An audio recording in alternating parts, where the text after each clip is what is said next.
આજે 8મી સપ્ટેમ્બર એટલે કે રાજકોટમાં આજથી હેલ્મેટનો કાયદો છે તે કડક થયો છે।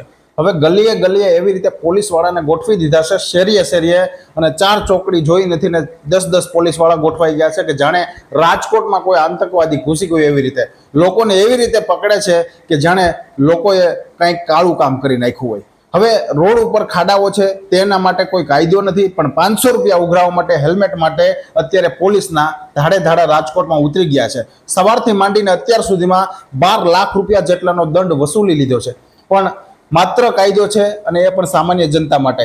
શું કોઈની આમ આદમી પાર્ટી, કોંગ્રેસ કે ભાજપ આ ત્રણેયની સભાઓ હશે અને રેલીઓ હશે તો શું આ જ પોલીસવાળા છે તે કોઈની પણ ગાડી ચેક કરશે? શું એમને હેલ્મેટ કે એમનો મેમો દંડ ફટકારશે ખરા? નહીં ફટકારે, કારણ કે પોલીસ માત્ર સામાન્ય જનતાને દંડ કરે છે। હું સ્પષ્ટ કહી રહ્યો છું, કારણ કે આજે સવારથી 12 લાખ રૂપિયાનો દંડ છે તે વસૂલી લીધો છે અને પોલીસના ધાડે ધાડા ગોઠવાઈ ગયા છે કે જેમ રાજકોટમાં કોઈ આતંકવાદી ઘૂસી ગયો એમ। હેલ્મેટ હોવું જોઈએ, હું ના નથી પાડતો, પણ હાઈવે ઉપર હોવું જોઈએ। શહેરી વિસ્તારમાં હેલ્મેટ છે તો યોગ્ય નથી, આ મારું સ્પષ્ટીકરણ છે।